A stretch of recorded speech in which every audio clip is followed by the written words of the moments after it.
Welcome back to the channel, guys. Today, something a little bit different. I thought I would do a little recap on one of my subscribers. He sent me a video. He has been a super thanks fan on YouTube. He sent me £2 for a couple of times for the info that I've provided on the channel, which is a really generous thing for someone to do. And I wanted to say thanks back. Ian sent me a video of his golf swing face on and down the line, and I thought I'd do a little bit of a review. Ian's a single figure golfer, and I wanted to do a little review on my thoughts and just a general overview of everything. Obviously, this is not how I would review someone's golf swing if they're in front of me, but I wanted to give 5 or 6 minutes worth of time on the various ingredients that I would look through as a golf coach. Setup for me is always a biggie. The way I like to look at setup is from a down the line perspective. I always like to draw a line straight up through the middles of the feet. If I draw a line at the top of the spine and the base of the spine, these 2 points here, I'm looking to have some sort of equilibrium. That golf club is trying to pull itself in this direction, and so if we are biasing either sides of these lines, we're obviously going to be out of balance. For me, too much knee flex and too much on the heels of the feet, so I'd like Ian to stand up a little bit taller. From face on, I'm always looking at the line that runs down through a golfer's left arm and the crease that they create here. For me, Ian's grip is a little bit in the palm of his left hand. Right hand's in good shape, but in the palm of the left hand for me. When I draw a line up through Ian's left ankle, and again, a lot of this is down to perspective of camera, but I'm going to trust that the camera is reasonably well aligned. I can tell that by his feet look fairly parallel to the camera facing us. So for me, I've got left ear too far forwards. It's almost over his left heel. And I see a right hip that's too high, which is going to influence the spine, pointing a little bit too much towards the target. So a bit of setup change. I'd like to see the spine a little bit more tipped away from the target. Left hip's fine, not too bad, but I'd like to see the spine slightly further away from the target. As we start to move Ian into his backswing, the superficial stuff of the club head swinging in and under the handle at this phase doesn't really bother me, not too much at this point. There are bigger fish to fry, in my opinion, when you're reviewing someone's golf swing. As Ian starts to move the club around him, I start to see how we have a really elevated right hip. I'm starting to see a spine tipping a bit more towards the target as we continue on up. And when I now draw a line up through Ian's right ankle, for me, all of a sudden, the upper body has started to move a bit more towards the target. And in turn, this left hip starts to lose its height, and that left knee might become a bit of a problem child. From down the line, this right leg, I've not really started to see any lengthening. The right hip is moving back and around. I should really see that right leg lengthen.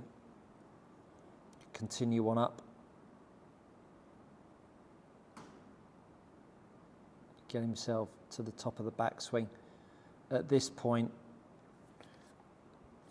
again, the left hip, for me, is a little bit too much to the right as we look and the net result of that is this left knee's a little bit too kicked in, and we've got too much of a angle with that pelvis. Left hip's down too much, which then implies and will affect the way this spine works, a little bit too lent towards the target for my liking. Arm plane's pretty good. Face is a little on the weak side for me, but again, tricky to see the structure of the wrists here at this point. But looking on the left-hand side, we've got a reasonable amount of cup in here. So if you've got a reasonable amount of cup, you tend to see a face angle that's a bit toe down. I mean, it's a little bit stronger than the left forearm in old money, but not too bad at all. As we move in down, now we see quite a big lateral shift, which is quite common with golfers. All of a sudden, low point and the overall circle of the golf swing has moved a long way past strike. And I really get the sense that Ian has really worked on shallowing his club shaft in his downswing, and anyone that's got this much gap between right arm and left arm, for my liking, has got problems down through strike. That handle is now far too far out in front of the left shoulder in an effort to get this golf club more shallow. And the more that golf club is more shallow from the inside, it really has an impact on dropping low point back here. Low point becomes very, very early in a golf swing. And to offset that, Ian has moved his body a significant amount forwards. Look how far his left hip is past his left foot here, which is causing the path to be excessively from the inside and offering a really open face. As he then starts to swing through, again, a little bit of a blurred camera for me at this point here because of the amount of lateral he's got in his golf swing. Left side is in the way, left shoulder's in the way, left arm's in the way, right arm's under. Just a lot's going to need to go on down through strike at this point. And then we see this moment where so often, because of how much golfers have worked from the inside, the arms start to bunch up. At this point, arms are really pulling in an effort to stop the club face that's pointing so far to the right of target at this point in the swing because of the right elbow underneath. Makes him pull in really tight here. You see how the left leg and the left hip is in his way. And then he starts to unload the shaft very heavily. That shaft at that point there being that low and that flat on an exit is really rescuing what he's created in this delivery. So lots to think about, and I certainly wouldn't want to go into the course of action from here, but hopefully there's been some ingredients here that you might have thought about changing in your golf swing, or certainly things that you've tried to apply. My course of action with Ian, if I take it right back to the start, I would get more crease in here at this point, get the pad of the hand a bit more on top. I would take out some knee flex and get some straighter legs in there so that when I draw a line up and we straighten up those legs, I can start to get you a little bit more to the right and close off this gap here from being so sat. And once we've changed that, I would then really start to move the ball back a little, because all of a sudden that ball being that far forwards with a slightly stronger hold and a slightly more taller impact condition, that's going to create some lighter angle of attack So putting the ball back is going to help your angle of attack offset that stronger hold.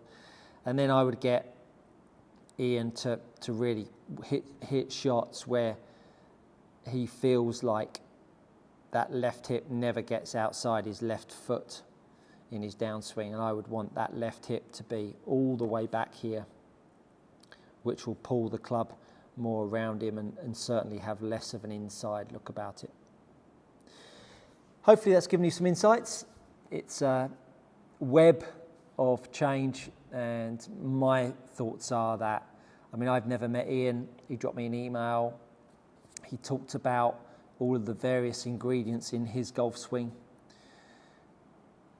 What Ian believes in, what Ian sees, and how he perceives the golf swing, well, that's Ian's doing. And I think it's very difficult for me to be able to help Ian without a decent amount of time speaking to him and hearing his journey.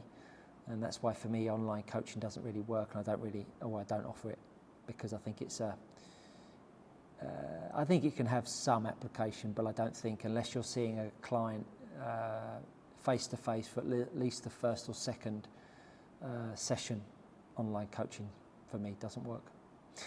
Just my thoughts, just my opinions, and hopefully this has been of some use and insightful. If you've enjoyed it, do hit the like, share and subscribe while you're here, and I look forward to seeing you on the next one.